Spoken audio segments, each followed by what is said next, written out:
One, two, one, two. Party people in a place to be. What up? I am Brimstone 127 representing the Museum of Graffiti. Hope everybody's having a wonderful Wednesday today. To see whose face is in the place.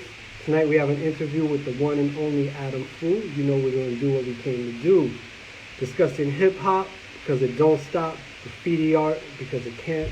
You know we're going to continue the chart, celebrating 50 years of hip hop culture, industry designs, what's going on. 18 ism, Ulysses was popping. Caspi, GOBX in the building.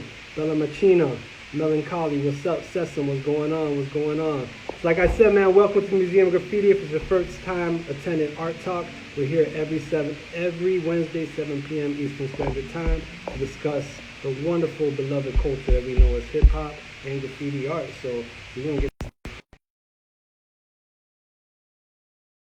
faces in the place. What up? What up? Dennis, what's going on?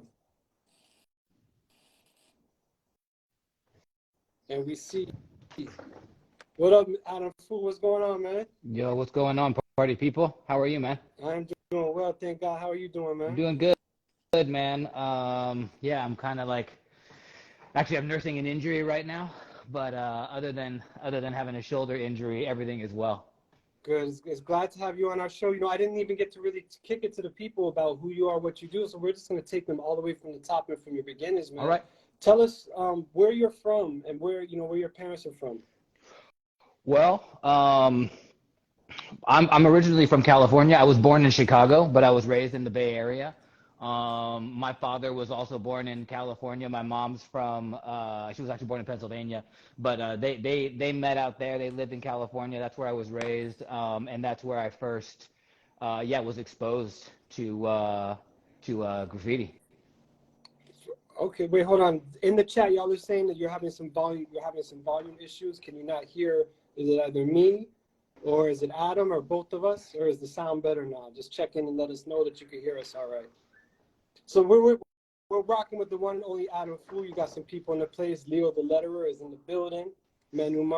Martinez, what up, what up? So I guess there's no more sound issues. So okay, you can hear us. Yeah, man. So you said you started out your journey in California.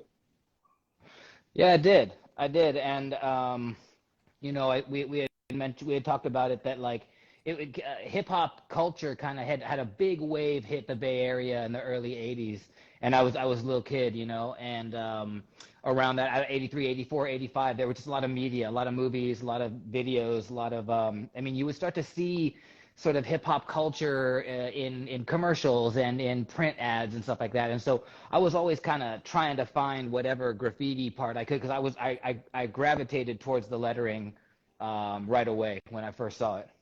And when you talk about being on the West Coast experiencing hip hop, that's a very different. If we're looking at hip hop culture, right? Your movie is breaking.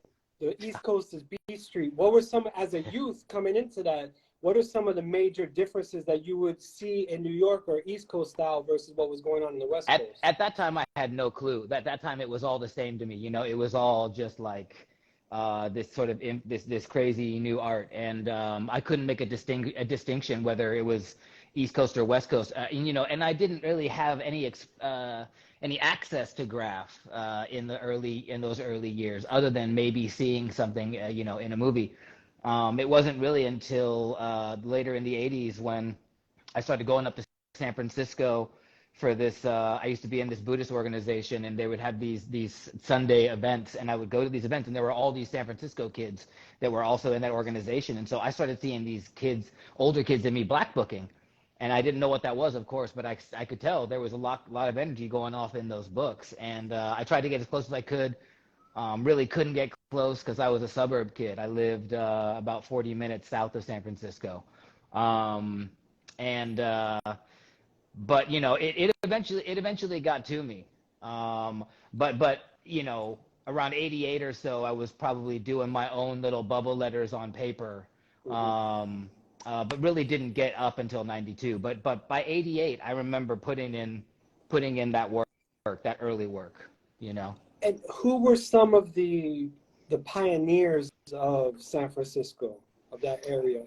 TMF crew is one of the crews that comes to mind first. Doug and those guys, Doug One, Dean, Bizarre. Like there were all these TMF dudes who really ran San Francisco. Again, I wasn't privy to that in the 80s. I didn't know what was happening with graph anywhere really at that point. On the East Bay there was TDK crew, which was Mike Dream's crew, and so so those were sort of always the kings of the at least of San Francisco and of Oakland. Those two crews for me. TWS was another crew, which is run by Crayon.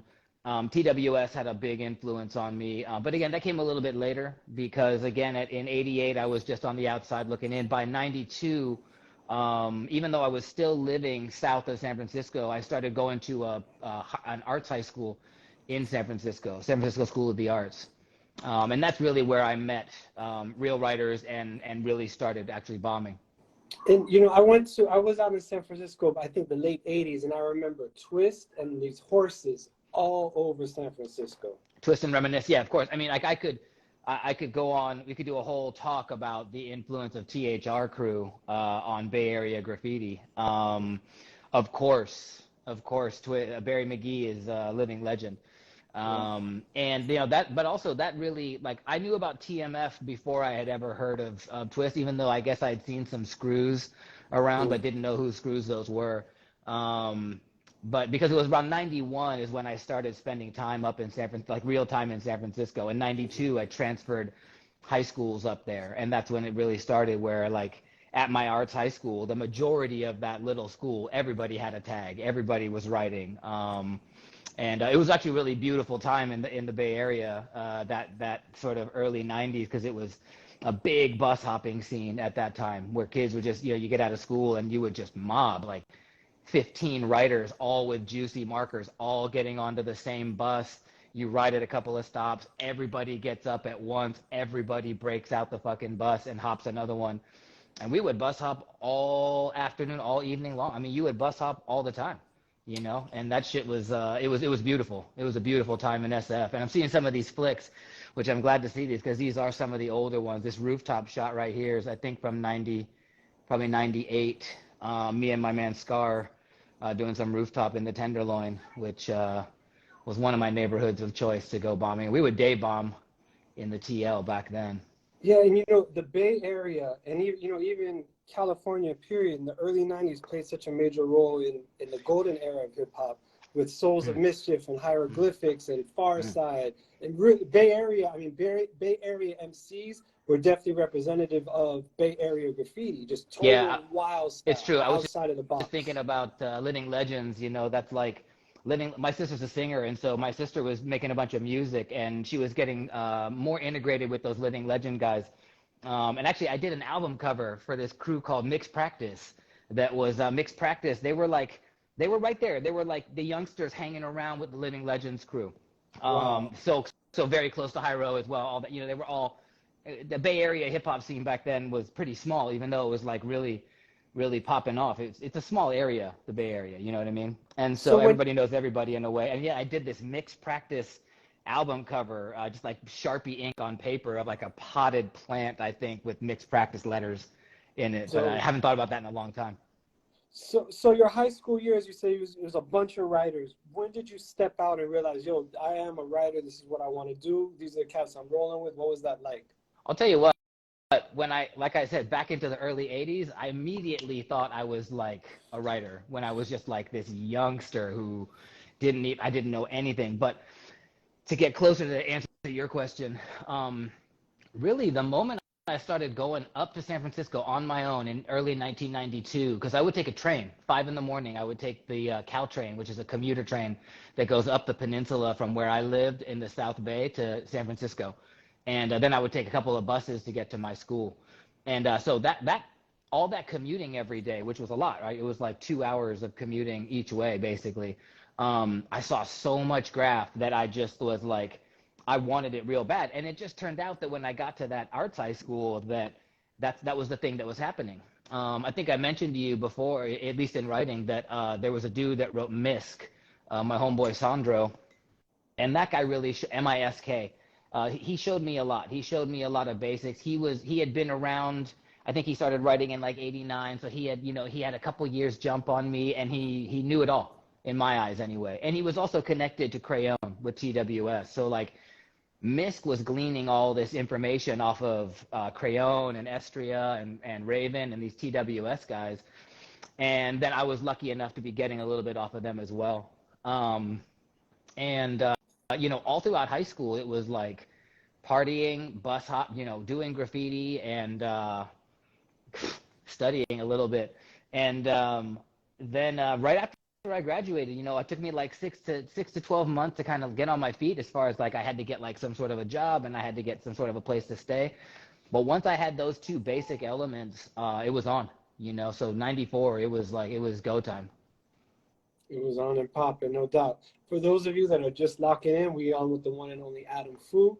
Drop a chat. You know what time it is, man. We really appreciate everybody being, you know, in the place and the space with us to learn about this wonderful art and artists. And yo, so we're in your high school. You're coming out of high school, and you, how do you start seeing your style evolve and you stand out amongst, you know, the people that you're rolling with? Well, I should say this too, that 1994 in San Francisco, the scene was crazy, because you had guys like Doug and Twist in San Francisco doing shit at a very, very high level. And then in the East Bay, you had guys like Dream, who, you know, Dream and Spy, they came to New York and they got put down with FC. I don't know when that was. I had Spy on my podcast. I think it might have been 90 that they went out to New York City and got put down with FC and brought that back to the Bay Area. So there's guys doing it at like a very high level out there. And then what started to happen was, because of people like that, people like Spy and Dream traveling to New York, that started to create a little bit of buzz on the East Coast, that there was something popping in San Francisco, because a lot of people were sleeping on the Bay. Like really, like people didn't know what was happening there, because there was a strong scene all throughout the 80s in San Francisco, but it was kind of slept on. Other than, you know, there were guys like Jim Pergoff who were documenting the culture and like really showing Bay Area graffiti on in film, but people were sleeping. And so, but that mid 90s, 94, 95, something happened. All these people came. You know, when KR moved to San Francisco, I don't know when that was. That was probably 92. I feel like when KR and those some of these New York, those MDC dudes came to San Francisco, it changed. It just like kind of stirred the pot. And so when I, you know, like I said, I knew this dude Misk. Misk was also down with Neon, and so Neon was a really influential dude on me, because, well, for just many reasons. Like he was considerably older than us. He'd been in the game, I think, since I want to say 86. Maybe Neon started writing. He's also on my podcast. But that dude taught us all kinds of shit. And then eventually, what happened was, all these Baltimore cats came to San Francisco, including Jace, and Jace and Neon, they started BA Crew. And so when they started BA, and I think that was, I don't know when BA was started, maybe that was 94, 95, you know, I was just sort of starting to be around those guys a little bit. I got put down in that crew, I think, in 96. But yeah, so and you hear those names, dude, like Crayon, Neon, Jace. Those were the guys that I was like right underneath and really trying to figure out everything from. And those dudes were generous, you know. Those dudes taught me a lot, for sure. If you could narrow it down to one major thing you learned from each of those writers, what would you say it was? Well, I'll tell you this, like Jace taught me how to navigate a train yard, how to navigate within the freights. And that was a pretty big thing to learn, you know, because he had just a very long history of that boxcar life out on the East Coast. Right. Neon definitely probably challenged me on color. You know, I think Neon probably or inspired me to use color in a different way. You know, I wanted to be a bomber. Some of the older photos you were seeing, it was 2 or 3 colors. That was what you had, and you went out and you got down, you know. And like I always had a passion for bombing, which that was Jace's thing. Whereas Neon was much more of a production kind of guy. But also, you know, I'll never forget, we went to Paint Louis 97. No, was it 96? Paint Louis. I think it was Paint Louis 97. And Yeah, we did these gigantic, like 50-foot pieces, and that shit was like not unheard of, but it was like the guys in New York were doing like those old FX productions. Those pieces were teeny, you know what I mean? They would pack in, Seth and those guys would pack in so much detail in like a 6-foot piece, and we Right. were out in St. Louis doing 50-foot burners. But that was kind of Neon's thing, was like really big burners. Productions. No Hmm. doubt, no doubt. And also, speaking of neon, one thing that I really like about your style is you actually create neon effects with your paint. Tell us how did that practice develop? Yeah, man. I mean, it's become a pretty big thing. Like 20, there were a lot of different factors that led me up to that sort of neon look. Um, but I think the main thing was it was like sort of 2016, right after the election, and I was so disappointed that excuse me, that I wanted to do something bright, do something super vivid, and maybe start messaging a little bit more. Hmm. Which was sort of what I did a lot. I created a lot of neon pieces with a lot of messaging. Hmm. But it's funny because like, I mean, even this piece right here, this blue kind of little funky straight letter right here. This thing is a gradation, right, of like light blues to dark blues, and that's really the same technique that I use in making the neon.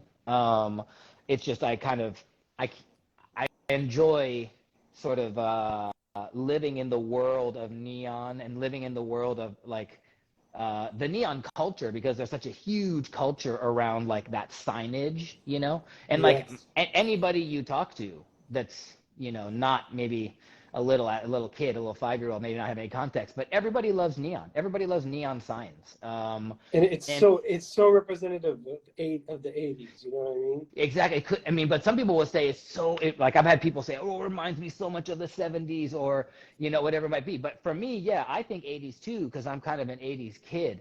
Right. But like, yeah, like the neon like came out of, it was a response to what was happening socially. And then it's just been continuing to morph, it's just been continuing to kind of grow and change day to day. And it's really interesting, man, because I've had a lot of phases in my life, and this one is just a unique one because there's this other element, which is like or there's this like genre that I'm messing with, which is the genre of neon, which Mhm. there's no end to it. There's absolutely no limits and no end to where it can go. I mean, and I'm still completely scratching the surface of And what's possible. and when it comes to messages, you mentioned 2016. What were some of the things, like some of the messages and the things that were affecting you that you wanted to, address in your art? Well, like I said, I was pretty broken up by the election results of 2016, and so I was trying to create some positivity. I was trying to remind people that it is like a valuable thing to use your voice in some way, especially if you have any kind of a platform. And so yeah, man, like I was doing. I feel like I was doing activist art. I was doing protest art, and but I was also trying to educate and uplift people.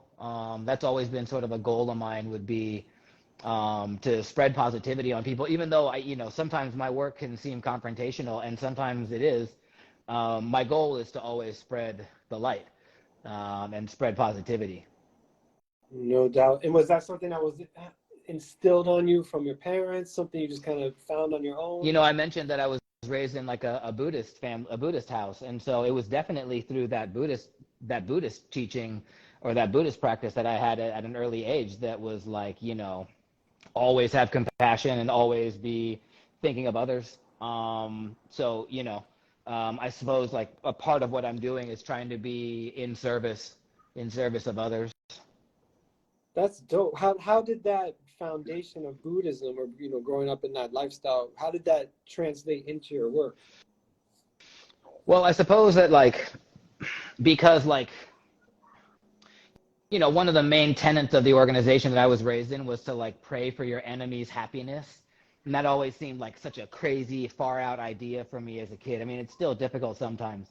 Um, But if you think of it, if you think in those terms, if you think about being, trying to, like if you have this enemy, uh, clearly they're like a miserable person, and so if you can find compassion for that person, it's just gonna like ease your burden as well. And I suppose that like that kind of just that philosophy is behind my work in a lot of ways. Not necessarily behind my graffiti, but behind the sort of neon street art, because there is a distinction for me, right? Like that, this is a graph piece that we're looking at right here. Shout out to my man Wayne from COD. That's his character up there in the corner. Oh, right. Yeah, like that's a distinction for sure between my graph and my street art. Yeah, and so, yo, I know we jumped around a little bit. Let's jump back to you. You were raised by these great kings, Jace Neon and others, and you're developing your own style. What was next for you as a writer or artist? Well, again, it was like this gathering of people in the Bay Area at the time, and so the names of like mid '90s San Francisco writers, it's just crazy. Like it's just like a list that like it doesn't even make sense to a lot of people, and still a lot of East Coasters don't even know. The amount of guys that were out there and how much crushing was going down. I wanted to go all city in San Francisco and in the Bay Area. I wanted to have more rooftops. I wanted to have more spots than anybody else. So I really, I did that to a fault, like I bombed and partied so hard through the 90s that I don't remember a lot of it. And I've come across homies from back then who I haven't seen in 10 years, and they're not salty, but they're like, damn, bro, like the last time I saw you, you were a fucking idiot, And so like I know for a fact that like I made mistakes back then, Hmm. because I was so hyper focused on one thing, and that was just getting up, which it was a time and place, it was okay to do that then. I'm glad I'm not that person now. We all grow up, right? Yeah, well, no, not all of Well, us. that's So, true. We all have the hopefully, opportunity yeah. to grow up at any time. Yeah. And eventually life will present to you that you are a grown up. You may be thinking you're a kid still, but life will Right. remind you. But yeah. So I was just hyper focused on that. And then, what really started happening in the Bay, and it's still happening today, is that we just started losing more and more homies within the culture. Mm. And that for me was what started to change my enjoyment of it all. It started to change my perception of it all. Because I was losing close homies. And in fact, from probably about 96 to 2001, it was two or three homies every year, and it often was either drugs, right? It was like a bunch of heroin started taking out good friends of mine out there, or it was mental health issues that we weren't able to address then. Mm-hmm. Um, and or it was just caught up in the culture. Like Mike Dream got shot and killed over a chain at a BART station, Wow. in West Oakland. My homie Ty, he got shot bombing. He went into a person's home and he thought it was an abandoned building. It turned out to be somebody's home. He got shot in the head and killed. And so I started to see a lot of that, man. I started to Wow. see a lot of loss, and I could understand that those roads could have easily crossed if I had stayed in SF doing what I was doing, the way I was Yeah. doing it. Yeah. And so, I'm really grateful for my family, because my sister was living in New York she'd been out here since I think 90, I don't know. I think she came out here in 97 or something like that, 98. Mhm. And so she was doing really good things in New York City. And as I'm seeing a bunch of my homies pass in the most horrible ways, I thought, well, maybe I should get as far away from SF as I could, And which is what I did. that's when you made your exodus to NY. I did. I moved to New York in 2001, in August of 2001. And, uh, you, you know, uh, I only knew a few people in this city. One guy from like sort of bicycle culture, because I was a bike messenger and I worked in bike shops in San Francisco. And so I knew this guy who worked at a bike shop on the Upper West Side, which is where I eventually got my first job in New York. And then I was because of Ty.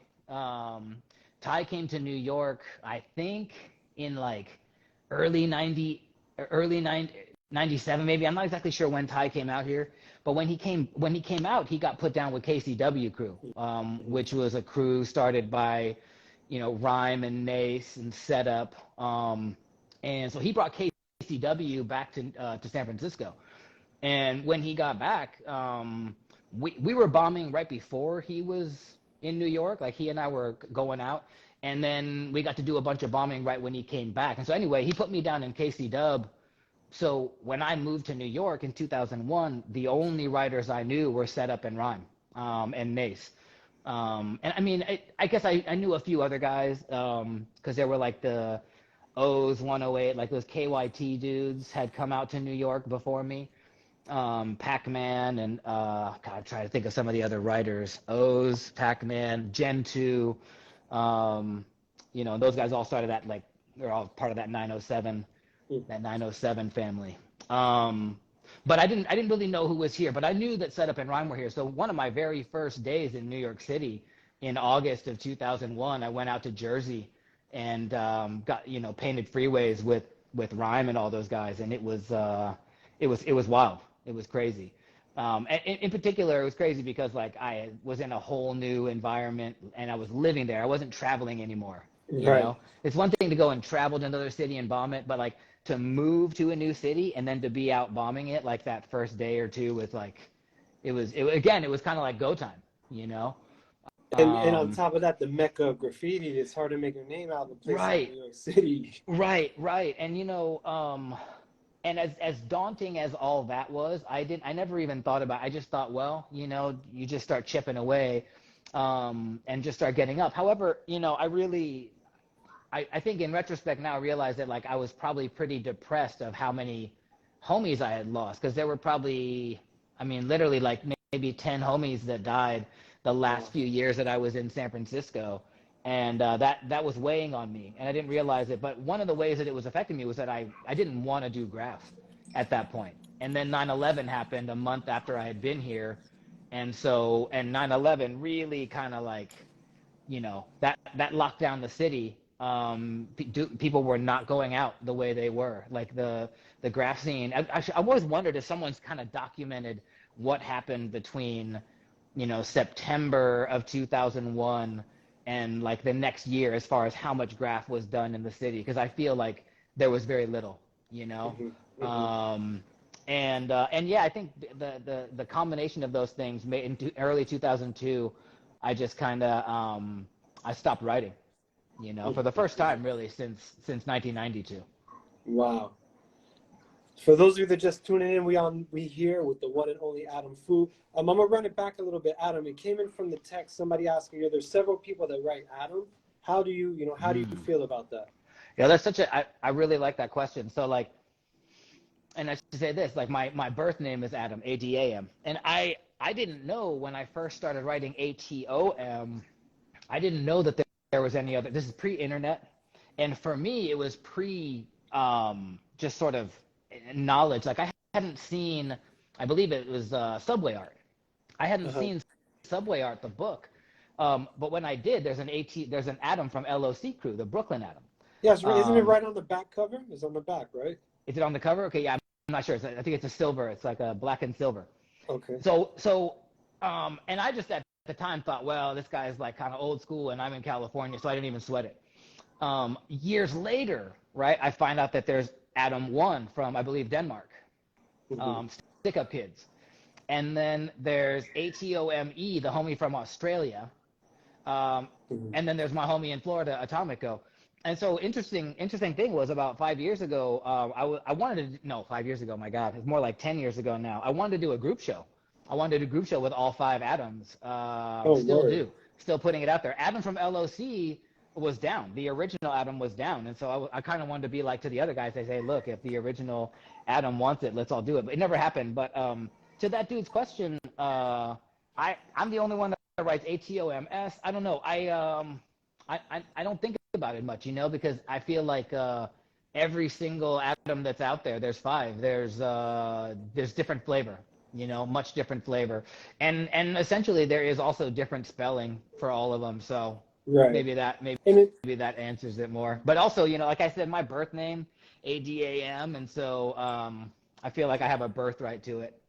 And so was Adam your first tag ever, or did you have other tags before that? Nah, the very first thing I wrote was coffin, COFN, and I wrote that coffin because like the FN, I really wanted to basically emulate the homie Orphan, who rest in peace, who just died a couple years ago of cancer. ORFN, Orphan from he's from the South Bay where I grew up. That guy went like all Bay Area, like Orphan killed it. And where I was living in the South Bay in those early 90s years, 90 and 91, there was very little graph to be seen, but his crew, US crew, they were putting it down. Like some of the very first fat cap tags I ever saw was from these US dudes. This dude that wrote Oxy, OXY, and Reverse, RVS, and man, I don't know where they were getting their caps at the time, but I didn't have caps like that, and they were crushing it. And so anyway, Coffin was one of my first tags. I wrote Ghost for a second, GOEST, and but then, Adam, it was very early on. Like I started writing in 92 and by early 93, I was doing Adam's pieces. And I want to say I wrote Sauce, here and there, but there's also a couple of different sauces out there. So, but yeah, that's sort of the lineage of the name. Word. And when you moved from the Bay Area to New York, what would you say were like the major cultural writing differences between the two cities? Well, culturally, actually, I mean, I think they're really similar, actually. You know what I mean? Because the whole world follows the East Coast playbook, from Philly to New York. Like that's the playbook right there. And so I feel like they were very, very similar. Environmentally, there was a big difference. Like Talk about that. Yeah. well, like San Francisco is super small. Like it's just a teeny little city. Right. And for anyone who's been there, I mean, you can bike across it in a half hour. I mean, it's just a teeny little place. It's hilly. That can take you some time on the bike, but it's so small that like I don't know. I found it very easy to sort of manage the whole city. And then I got to New York, and it's like you don't manage even a borough. That's like Right. it's just too much to wrap your arms around. And so, I've asked kind of similar questions on my podcast to writers, like if they've had that feeling of being able to like kind of have their arms wrapped around the city. And oh man, I had Scheme on my podcast, and there's a quote that I'm not going to say because I would butcher it, but he talked about feeling that. But when I got to New York, it was just so big. There wasn't any of that. And also the pace was incredibly different, right? Like San Francisco is very slow. It's a very slow paced city. And so, but I was always a high paced individual in that city. So I got to New York and I just felt like I had gotten into the right gear. So, I mean, unfortunately, like I said, I quit bombing. I really deactivated in 2002. So I never really had a great run of illegal bombing in this city. But who knows? Who knows? Maybe one day, my kids graduate high school, I might be back out there fully active. We'll find out. Mm-hmm. And so you chose also now your art name, Adam Fu. What's the science behind that? Yo, nothing at all. Complete. In fact, it's just a ridiculous story that like when I went back to grad school in 2014 and studied product design, and when I went to the program, it was at School of Visual Arts here in New York. When I went there, you had to have an Instagram account to document your work. Oh. And so I wanted to just get Adam Fujita. Like most of my classmates were just getting their name. But there's some kid up in Canada who's got Adam Fujita. And so, but Adam Fu is available. So I took that Instagram name only because it was available. And then, years later, the neon thing, because like really like no one referred to me as Adam Fu for several years. Well, I guess it was really only 2 years. But the first 2 years that I had this Instagram account, nobody called me Adam Fu. But when the neon happened, it was just like assumed that was actually my name. Wow. And so, but I dug it. I dug it, man, because like still, I'm half Japanese, and so, and the Fu in Fujita, I don't know, there's just like some power in that for me, and so like that was retained. And yeah, it became a thing. And then I realized that like it's a perfect art name, you know, it's a perfect professional art name. My full name would be a professional art name as well, but I dig just using Adam Fu. But it's interesting that it was really just created by Instagram, which is ridiculous. Wow. Yeah. And you mentioned you have a podcast. How did you get in? So what's your involvement in documenting hip Yeah. hop and Uh, graffiti I mean, culture? that's the thing. Like by the time I got to 2016, right, it was like uh, so many things have happened. I had gotten married. We had a baby in 2014. Right when I started grad school, actually, my first daughter was born. And so when I got out of grad school, you know, and this neon thing happened, um, I guess really what happened, man, was like I was just uh, feeling pretty grateful for like all the sort of opportunities that graph culture had brought to me. Because apart from a lot of bruises and black eyes and lost friends, it also brought me a whole network of great friends and incredible experiences. And there's not a lot of art movements like this where you can travel the world and have a place to rest your head with writers in that community, and they'll put you up and take you out. And I mean, it's a pretty unique community. And even though there's a lot of like people on lower frequencies in this culture and in this community, I wanted to highlight the people that were at a higher frequency and that were doing really good things for the culture. So yeah, so I had a job at a design firm, and one of my coworkers there had suggested that I write a book. And my buddy John Collery, I got to give him a shout out because he was the one who suggested I make a book called My Life in Letters. And I thought about that for a while after his suggestion, and then podcast was just seemed like the easier way to do it actually at the time. And so in early 2017, I believe, is when we first started putting out episodes. And let me see if I remember. I believe ZMAD from New York City was my first episode, and Doug One from San Francisco was, I think, episode 2. So I got two like kind of older, 80s writers on the podcast early on. The audio is horrible in those early episodes, but the content is still gold. Check it out, My Life in Letters. And so where can they find the podcast? Are you still doing them? Is it Everywhere. weekly, Yeah, monthly? yeah, yeah. I did 12 episodes last year. Um, it's incredibly taxing. Like there's so much work on the back end to make a podcast, and I do it completely solo without sponsors, at least at this point. But my goal with it was just to create like a living document of stories, because all the writers, I think, and we're in our 80. I think our last episode was episode 80. Was it 83? I can't remember how many episodes we have now.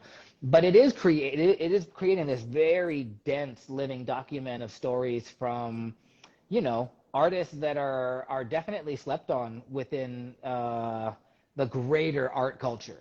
And you know how it goes with stories, man. It's like the older you get, if you don't have it written down, if you don't have it recorded, they get embellished, they get forgotten. And Yes. so that was one of the goals of My Life in Letters, was to preserve these stories in their entirety and from the people who experienced it, if possible. And it's been real dope. It's been really rewarding. It's like I said, it's also like a shit ton of work. I just can't even keep up with it. Like I said, last year, 12 episodes, along with all that I'm doing in my career, plus everything I have going on in my personal life with my family and everything. It's a lot. Is So so is there a website where these are archived, or how can people learn more about them? yeah, actually, I do have mylifeinletters.com, but everything is just archived like on wherever you go and catch your podcasts. I can't think right now. Spotify. I Okay. mean, my podcast's on every platform, and they're all there. All whatever 83 episodes are archived there. So definitely go Nice. check it out. And I mean, it's the thing. It's like I want to be like subscribe, share it. It's like, oh, it's so much effort to like be that guy. So Yeah. I keep thinking, I'll build out a team eventually. A really an awesome group reached out a few years ago. I can't say their name, but you know them. They create a lot of culture for the internet, and they wanted to turn it into a TV show, kind of like it would Mhm. be. I can say Vice News, kind of something that would be on Vice, and after like 4 months of negotiations, that project fell through. So that was a bummer. But I'm wondering like if eventually it's going to get to a place like that one of these years. But again, my goal with it was not to gain anything. It was just to create the document. Mhm. Yeah. And I know you've also done a lot of commercial work. What is the difference between going up on a wall, busting out some graffiti versus, these works for hire? Well, Graph is totally free, right? Say it Graph again? is like Graph is totally free. It's like you have this wide open space to do whatever you want to do with it, and I think that's like the beauty of true like style writing and true graffiti writing is that there's a freedom there.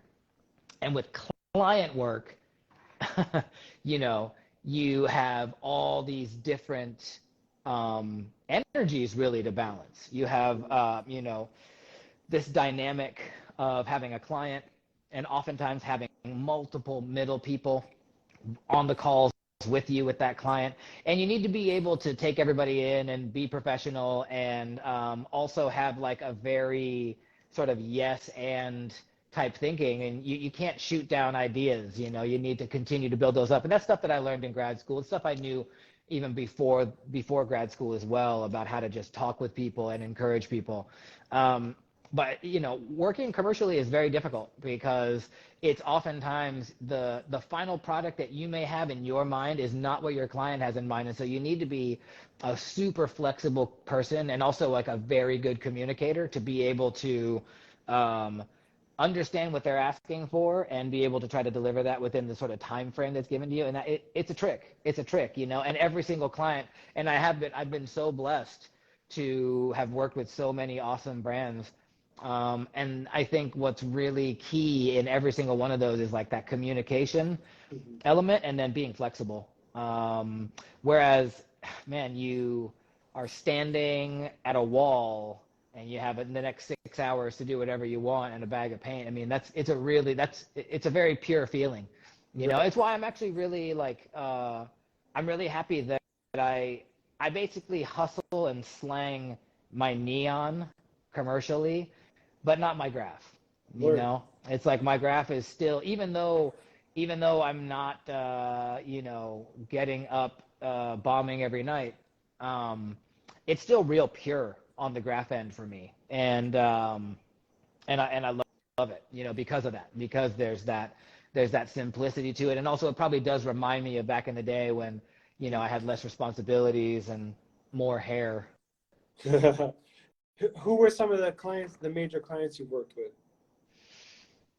You know, I should shout out the Brooklyn Nets right now because I want to be in that Brooklyn Nets universe more at the moment. But the Brooklyn Nets was like, they were a really great client that I got to work with a few years back. Got to paint a couple of murals for them in their training facility, which is in Gowanus, Brooklyn. I just did a project with TuneCore, and TuneCore, their headquarters is in Dumbo, Brooklyn, and I painted actually 4 murals in their interior in their headquarters space there, which was a really good project. Man, I got to work with Spotify. I've worked with Cartier. I've worked with Coach, Shake Shack. There's just been, like I said, it's been really great. It's been really abundant these past few years as far as the client work is concerned. And there's some really cool stuff coming up. Also, I'm sponsored by Monster Energy. Oh wow. I'm sponsored by Monster Music, which is their music and arts division. Um, but shout out to them because they take me kind of all around the world doing what I love to do, Wow. and it's like it's a gift, man. It's a gift, and I think there's some people that can't understand how an artist like maybe like myself or the other guys who are sponsored by Monster can work with Monster. But cool thing about that group is that they really just encourage our voices and our ideas out there. Like they've never put a restraint on me. They never put a limit on what I wanted to say, and I appreciate that because I was nervous when I first got with them that they might have that sort of want to change my messaging, but they just Mhm. wanted to amplify it actually. So and they're like a big company, and so again Yeah. it takes communication and flexibility to make that kind of work. Word. Yeah, big up Monster too, because they also support the B-boy scene, Yeah, DJ yeah, scene. man. Yeah, Monster Music sponsors a lot of musicians, a lot of b-boys. They sponsor tattoo artists now, and I think there's six artists now on the roster. We were actually all together at Basel last year. It was dope. Oh, word. Yeah. And what would you share for our guests that want to break into the art world, get sponsors? What are some of the like foundation things they need to do? Just want to say that's one of those TuneCore walls right there that I just did in Dumbo, Brooklyn. Word. What's that? Advice to young artists? Yes. That want to go commercial with their work. Mm. Well, um, you know, I will say this, like when I was in grad school studying product design, a bunch of what we were learning about was branding. Mhm. And so I think that within branding, you need to have like some sort of a marketable product. And so I think that a younger artist, I think they should try to kind of get a bird's eye view of their work and identify like what what's the product in it, Mhm. and how can that how can that artist envision their product aligning with another brand's hopes or another brand's product, right? Mhm. Let's say it's you're just working with Nike, and that maybe that's a bad example, but some companies have a product already that they want you to exist within. Others will just have a blank canvas for you, like that TuneCore wall. But yeah, I would definitely say, and it's a hard thing, by the way, right, for us to step back and look at our own work, look at our own selves. Like that's very difficult. Um, but it's really important because you might be kind of spinning your wheels if you're pushing a product that people are just going to maybe not resonate with, or they don't want it for whatever reason, right? So it's really important that maybe you can identify, if you want to go commercial, like identify what's marketable within Mhm. your work. And for Mhm. some people there may not be anything. And so that's pretty damn important to identify, you know. Mhm. Mhm. I mean, and And with me, like the thing that turned out to be marketable was just the basic neon line, which, like I said earlier, it's an endless genre for me, right? Like there's just no limits to what can be done in a neon style. And so with that, it makes it marketable because so many brands can, say, well, let's see Adam make our logo in that style or whatever it may be. You know what I mean? But yeah. the neon bar it's a it quickly latches on to other brands. And so, what is that within your work that can latch on? I think that would be the thing to look for. No doubt. And as we round the corner, coming towards the exit of the interview, what would you say is some of your future goals with you as an artist, your work, family? Oh man, that's such a big question, because like I have two daughters, they're in grade school, or, I mean, one of them's in pre-K. So like the things that right in front of me is like taking care of my family, my Word. wife, my kids. Um, and to do that, I need to be like physically healthy and mentally available. So that's sort of like I'm always thinking about my mental health and my physical health first, um, within my spiritual health, within my career.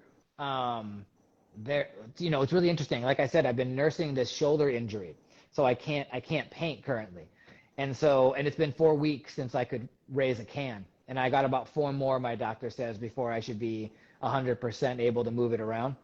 And man, it's been real challenging. I just want to go hard right now out there, especially today in New York City. It was like, what was it, 65 degrees today? It was ridiculous, so beautiful.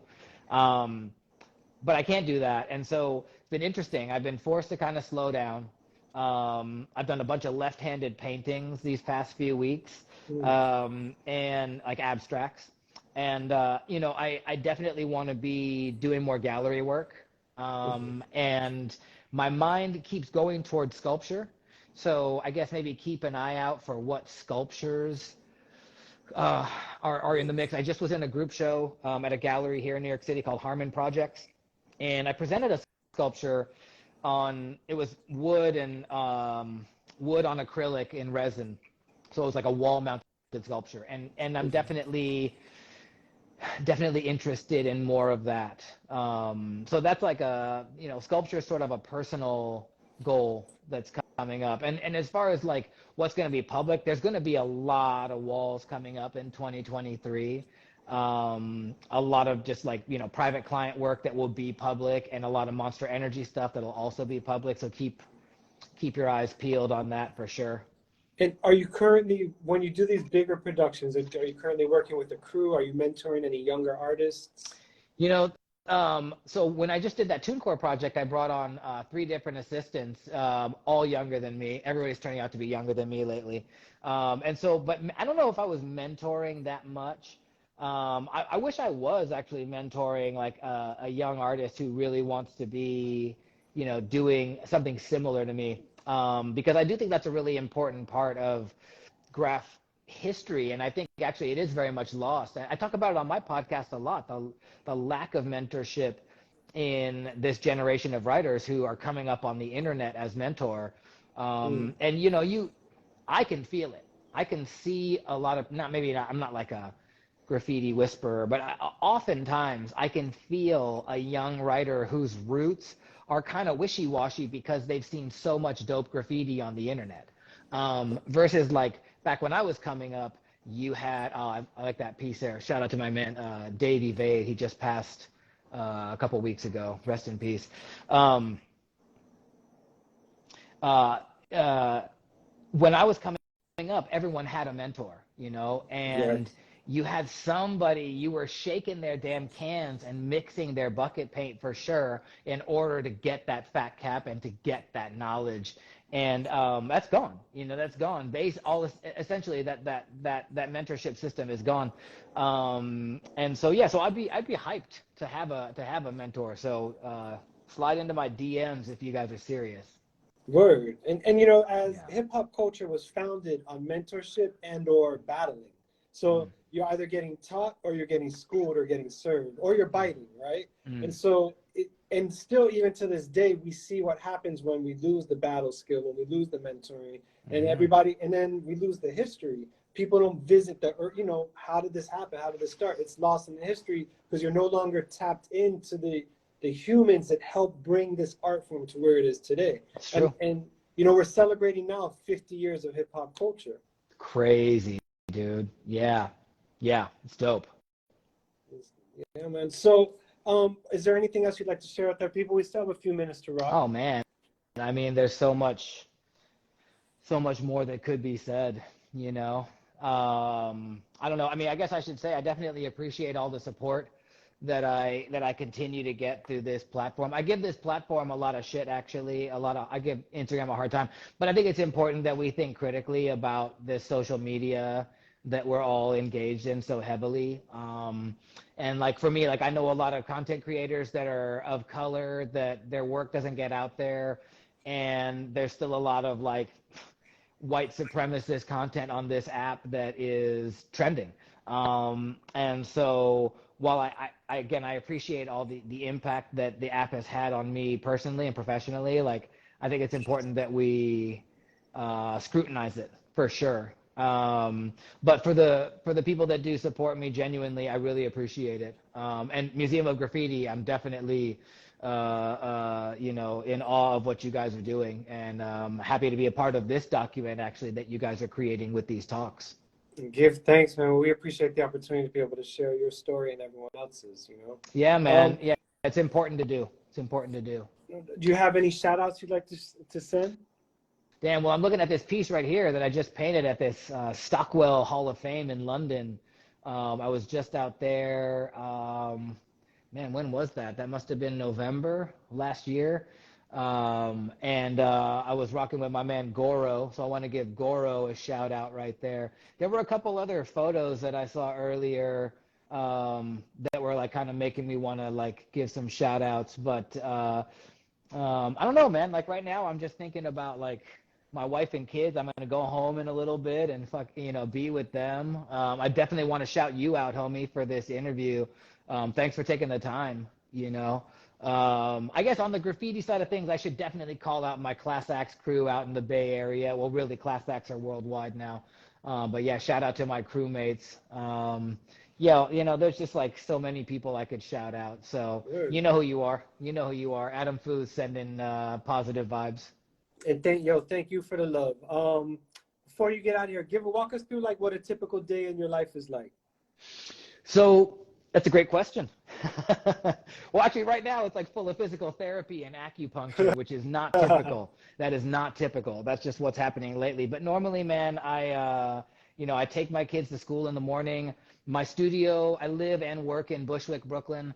So drop off my kids at school. I come to my studio and I'm here, from basically whatever that is, 8:30 a.m. until 6 p.m. Doing everything that I do in here. I have a studio full of commissions that I can't complete right now because my shoulder's damaged. So I got a whole bunch of clients who are waiting. I tend to spend about half my day physically painting and the other half at the computer doing, digital design work to just straight up admin, which is the most boring side of running a business. But there's a lot of admin if you want to be running a good business in this culture. And then, man, it's again talking a little bit about mental health. It's been important to me since I started my studio in 2017. It's been important for me to pull the gates down at a reasonable hour. And so, like I said, like I'm here like basically 8 to 6. I pull the gates down and I get myself home. I have, like I said, I have 2 young daughters. There's dinner to be made, and we sit down at the dinner table every night and talk about our day. And so, and again, I'm a dad in my 40s. I go to bed pretty early because I get to do it all again the next day, No doubt. But it keeps me honest, bro, and it keeps me on my grind. Oh, let me give a shout out here to that What Up Doe is in Detroit on the One Time Runs back wall. Those guys are good guys out there. And actually, keep your eyes peeled for that. We're going to have some new prints dropping with One Time Run this year. So definitely stoked about that. Word. And another thing, because it's popping up. Favorite hip hop albums? Oh, my God, dude. Well, you know what? Let me just give De La a whole lot of flowers right here. Because, like, the fact that Plug 2 passed, like, that was no surprise, really, right? Because we had heard for a while that he wasn't that healthy. And none of them dudes look that healthy, and I love all of them. I've seen them perform multiple times out in the Bay, never on the East Coast. Balloon Mind State, like that album, like I just Stakes is High, like those, like they've been on rotation in the studio like all day long. I was playing Stakes is High. So, but also like on that new, like I think Coast Contra out of Philly, like those dudes really get me kind of geeked. I like to listen to them when I'm painting in the studio for sure. There's a lot of good hip hop right now. There's a lot of good music actually happening right now. I think that we are coming out of a wave of that sort of like, this sort of trap, lazy mouth kind of wave that was happening in the 20 teens, and there's a lot of fire right now. So I think it's a good time for hip hop. And just hip hop culture as a whole. No doubt. Yo, Adam, thank you so much for joining us, the Museum of Graffiti. We don't give out flowers, we give out cans, yo. So thank you so much. You get your cans. Look, I need a few more. I'm running out of these purples right here. So I hear you. On top of that too, one thing I want to share, Museum of Graffiti is now, we're battling you and your Instagram account because you got 100 and something thousand followers. And we almost there. We had 93,000. So you're gonna get there. You're gonna get there for sure. From you, help us run the race. You know what I mean? You're doing it already. Just hit them over the head with content every day. That's what it is. That's what it is. Adam, much love and respect. Thank you so much for joining us. You, brother. People that purchased the badge, we appreciate your support. And see you on the flip side, y'all. Be safe. Peace. Peace. Bless.